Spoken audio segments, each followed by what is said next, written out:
Jesus foretells the destruction of the temple. And as he came out of the temple, one of his disciples said to him, "Look, teacher, what wonderful stones and what wonderful buildings." And Jesus said to them, "Do you see these great buildings? There will not be left here one stone upon another that will not be thrown down." Signs of the end of the age. And as he sat on the Mount of Olives opposite the temple, Peter and James and John and Andrew asked him privately, "Tell us, when will these things be? And what will be the sign when all these things are about to be accomplished?" And Jesus began to say to them, "See that no one leads you astray. Many will come in my name, saying, 'I am he,' and they will lead many astray. And when you hear of wars and rumors of wars, do not be alarmed. This must take place, but the end is not yet. For nations will rise against nation, and kingdom against kingdom. There will be earthquakes in various places. There will be famines. These are but the beginning of the birth pains. But be on your guard, for they will deliver you over to the councils, and you will be beaten in synagogues, and you will stand before governors and kings for my sake, to bear witness before them. And the gospel must first be proclaimed to all nations. And when they bring you to trial and deliver you over, do not be anxious beforehand what you are to say, but say whatever is given you in that hour. For it is not you who speak, but the Holy Spirit. And brother will deliver brother over to death, and the father his child, and children will rise against parents, and have them put to death, and you will be hated by all for my name's sake. But the one who endures to the end will be saved.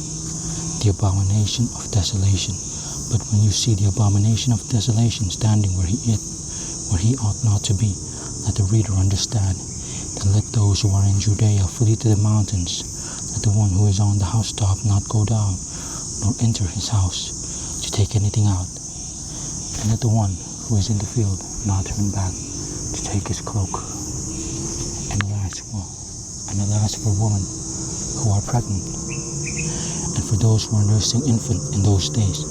Pray that it may not happen in winter, for in those days there will be such tribulation as has not been from the beginning of the creation that God created until now, and never will be. And if the Lord had not cut short the days, no human being would be saved. But for the sake of the elect whom he chose, he shortened the days. And then if anyone says to you, 'Look, here is the Christ,' or 'Look, there he is,' do not believe it.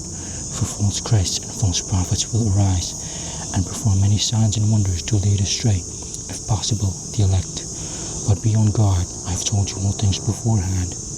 The coming of the Son of Man.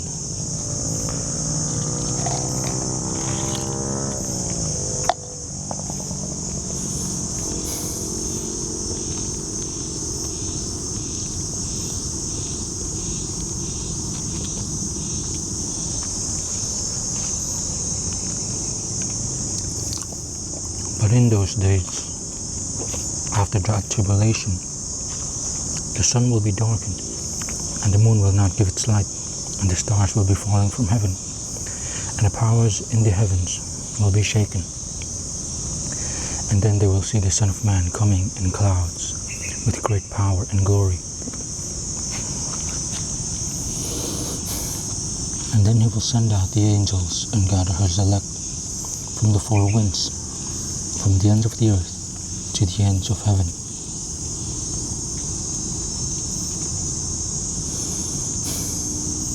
The lesson of the fig tree. From the fig tree, learn its lessons. From the fig tree, learn its lesson. As soon as its branch becomes tender and puts out its leaves, you know that summer is near. So also, when you see these things taking place, you know that he is near at the very gates. Truly I say to you, this generation will not pass away until all these things take place. Heaven and earth will pass away, but my words will not pass away. No one knows that day or hour, but concerning that day or that hour, no one knows, not even the angels in heaven, nor the Son, but only the Father. Be on guard, keep awake, for you do not know when the time will come. It is like a man going on a journey when he leaves home and puts his servant in charge, each with his work, and commands the doorkeeper to stay awake. Therefore stay awake, for you do not know when the master of the house will come, in the evening or at midnight, or when the rooster crows, or in the morning, lest he come suddenly and find you asleep. And what I say to you, I say to all, stay awake. The plot to kill Jesus. It was now 2 days before the Passover and the feast of unleavened bread, and the chief priests and the scribes were seeking how to arrest him by stealth and kill him, for they said, not during the feast, lest there be an uproar from the people. Jesus anointed at Bethany. And while he was at Bethany in the house of Simon the leper, as he was reclining at table, a woman came with an alabaster flask of ointment of pure nard, very costly, and she broke the flask and poured it over his head. There were some who said to themselves indignantly, why was the ointment wasted like that? For this ointment could have been sold for more than 300 denarii and given to the poor. And they scolded her. But Jesus said, leave her alone. Why do you trouble her? She has done a beautiful thing to me. For you always have the poor with you, and whenever you want, you can do good for them. But you will not always have me, for she has done what she could. She has anointed my body beforehand for burial. And truly I say to you, wherever the gospel is proclaimed in the whole world, what she has done will be told in memory of her. Judas to betray Jesus. Then Judas Iscariot, who was one of the 12, went to the chief priests in order to betray him to them. And when they heard it, they were glad and promised to give him money. They sought an opportunity to betray him, the Passover with the disciples. And on the first day of unleavened bread, when they sacrificed the Passover lamb, his disciples said to him, where will you have us go and prepare for you to eat the Passover? And he sent 2 of his disciples and said to them, go into the city, and a man carrying a jar of water will meet you. Follow him. And wherever he enters, say to the master of the house, the teacher says, where's my guest room, where I may eat the Passover with my disciples? And he will show you a large upper room furnished and ready. There prepare for us. And the disciples set out and went to the city and found it just as he had told them. And they prepared the Passover. And when it was evening, he came with the 12. And as they were reclining at table and eating, Jesus said, truly I say to you, one of you will betray me, one who is eating with me. They began to be sorrowful and to say to him one after another, is it I? He said to them, it is one of the 12, one who is dipping bread into the dish with me. For the Son of Man goes as it is written of him. But woe to that man by whom the Son of Man is betrayed. It would have been better for that man if he had not been born. Institution of the Lord's Supper. And as they were eating, he took bread, and after blessing it, broke it, and gave it to them, and said, take, this is my body. And he took a cup, and when he had given thanks, he gave it to them, and they all drank of it. And he said to them, this is my blood of the covenant, which is poured out for many. Truly I say to you, I will not drink again of the fruit of the vine until that day when I drink it new in the kingdom of God. Jesus foretells Peter's denial. And when they had sung a hymn, they went out to the Mount of Olives. And Jesus said to them, you will all fall away, for it is written, I will strike the shepherd, and the sheep will be scattered. But after I am raised up, I will go before you to Galilee. Peter said to him, even though they all fall away, I will not. And Jesus said to him, truly I tell you, this very night before the rooster crows twice, you will deny me 3 times. But he said emphatically, if I must die with you, I will not deny you. And they all said the same. Jesus prays in Gethsemane. And they went to a place called Gethsemane. And he said to his disciples, sit here while I pray. And he took with him Peter and James and John, and began to be greatly distressed and troubled. And he said to them, my soul is very sorrowful, even to death. Remain here and watch. And going a little farther, he fell on the ground and prayed that, if it were possible, the hour might pass from him. And he said, Abba, Father, all things are possible for you. Remove this cup from me, yet not what I will, but what you will. And he came and found them sleeping. And he said to Peter, Simon, are you asleep? Could you not watch 1 hour? Watch and pray that you may not enter into temptation. The spirit indeed is willing, but the flesh is weak. And again he went away and prayed, saying the same words. And again he came and found them sleeping, for their eyes were very heavy, and they did not know what to answer him. And he came the third time and said to them, Are you still sleeping and taking your rest? It is enough, the hour has come. The Son of Man is betrayed into the hands of sinners. Rise, let us be going. See, my betrayer is at hand. Betrayal and arrest of Jesus. And immediately while he was still speaking, Judas came, one of the 12, and with him a crowd with swords and clubs, from the chief priests and the scribes and the elders. Now the betrayer had given them a sign, saying, The one I will kiss is the man. Seize him and lead him away under guard. And when he came, he went up to him at once and said, Rabbi.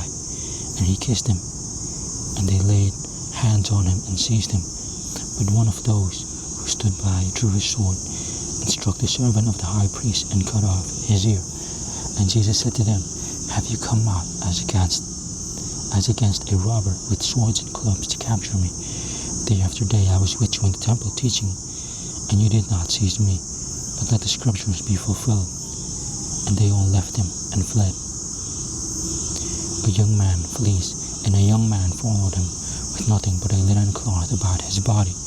And they seized him, but he left the linen cloth and ran away naked. Jesus before the council. And they led Jesus to the high priest, and all the chief priests and the elders and the scribes came together, and Peter had followed him at a distance, right into the courtyard of the high priest. And he was sitting with the guards and warming himself at the fire. Now the chief priests and the whole council were seeking testimony against Jesus to put him to death, but they found none. For many were false witnesses against him, but their testimony did not agree. And some stood up and bore false witness against him, saying, We heard him say, I will destroy this temple that is made with hands, and in 3 days I will build another, not made with hands. Yet even about this their testimony did not agree. And the high priest stood up in the midst and asked Jesus, Have you no answer to make? What is it that these men testify against you? But he remained silent and made no answer. Again the high priest asked him, Are you the Christ, the Son of the Blessed? And Jesus said, I am, and you will see the Son of Man seated at the right hand of power, and coming with the clouds of heaven. And the high priest tore his garments and said, What further witness do we need? You have heard his blasphemy. What is your decision? And they all condemned him as deserving death. And some began to spit on him, and to cover his face, and to strike him, saying to him, Prophesy.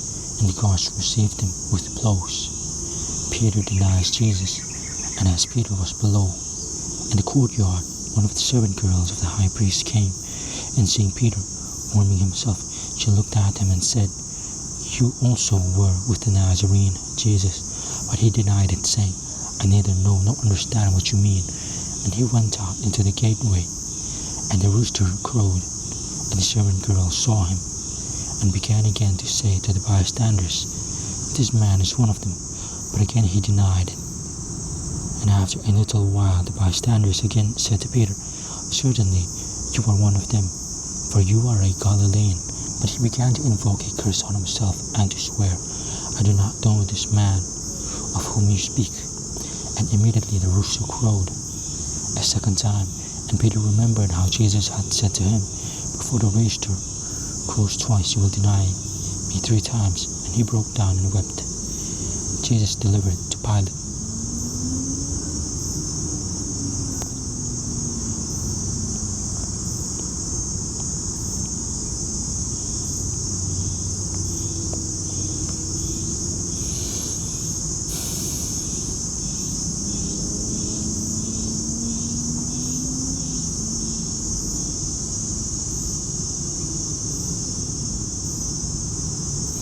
And as soon as it was morning, the chief priest held a consultation with the elders and scribes and the whole council. And they bound Jesus and led him away and delivered him over to Pilate. And Pilate asked him, "Are you the king of the Jews?" And he answered him, "You have said so." And the chief priests accused him of many things. And Pilate again asked him, "Have you no answer to make? See how many charges they bring against you." But Jesus made no further answer, so that Pilate was amazed. Pilate delivers Jesus to be crucified. Now at the feast, he used to release for them one prisoner for whom they asked. And among the rebels in prison who had committed murder in the insurrection, there was a man called Barabbas. And the crowd came up and began to ask Pilate to do as he usually did for them. And he answered them, saying, "Do you want me to release for you the king of the Jews?" For he perceived that it was out of envy that the chief priests had delivered him up. But the chief priests stirred up the crowd to have him released for them Barabbas instead. And Pilate again said to them, "Then what shall I do with the man you call the king of the Jews?" And they cried out again, "Crucify him." And Pilate said to them, "Why? What evil has he done?" But they shouted all the more, "Crucify him." So Pilate, wishing to satisfy the crowd, released for them Barabbas, and having scourged Jesus, he delivered him to be crucified. And Jesus is mocked. And the soldiers led him away inside the palace, that is the governor's headquarters. And they called together the whole battalion, and they clothed him in a purple cloak, and twisting together a crown of thorns, they put it on him, and they began to salute him, "Hail, King of the Jews!" And they were striking his head with a reed, and spitting on him, and kneeling down in homage to him. And when they had mocked him, they stripped him of the purple cloak, and put his own clothes on him, and they led him out to crucify him. The crucifixion. And they compelled a passerby, Simon of Cyrene, who was coming in from the country, the father of Alexander and of Rufus, to carry his cross. And they brought him to the place called Golgotha, which means place of a skull. And they offered him wine mixed with myrrh, but he did not take it. And they crucified him and divided his garments among them, casting lots for them to decide what each should take. And it was the third hour when they crucified him. And the inscription of the charge against him read, "The King of the Jews." And with him they crucified two robbers, one on his right and one on his left. And those who passed by derided him, wagging their heads and saying, "Aha! You who would destroy the temple and rebuild it in 3 days, save yourself and come down from the cross." So also the chief priests and the scribes mocked him to one another, saying, "He saved others. He cannot save himself. Let the Christ, the King of Israel, come down now from the cross, that we may see and believe." Those who were crucified with him also reviled him. The death of Jesus. And when the 6th hour had come, there was darkness over the whole land until the 9th hour. And at the 9th hour Jesus cried with a loud voice, "Eloi, Eloi, lema sabachthani," which means, my God, why have you forsaken me?" And some of the bystanders hearing it said, "Behold, he is calling Elijah." And someone ran and filled a sponge with sour wine, put it on a reed, and gave it to him to drink, saying, "Wait, let us see whether Elijah will come down to take him down." And Jesus uttered a loud cry and breathed his last, and the curtain of the temple was torn in two from top to bottom. And when the centurion who stood facing him saw that in this way he breathed his last, he said, "Truly this man was the Son of God." And there were also women looking on from a distance, among whom were Mary Magdalene, and Mary the mother of James the younger, and of Joses, and Salome. When he was in Galilee, they followed him and ministered to him. And there were also many others who came up with him to Jerusalem. And Jesus is buried. And when evening had come, since it was the day of preparation, that is, the day before the Sabbath, Joseph of Arimathea, a respected member of the council, who was also himself looking for the kingdom of God, took courage and went to Pilate and asked for the body of Jesus. Pilate was surprised to hear that he should have already died, and summoning the centurion, he asked him whether he was already dead. And when he learned from the centurion that he was dead, he granted the corpse to Joseph, and Joseph bought a linen shroud, and taking him down, wrapped him in the linen shroud, and laid him in a tomb that had been cut out of the rock. And he rolled a stone against the entrance of the tomb. Mary Magdalene and Mary, the mother of Joseph, saw where he was laid,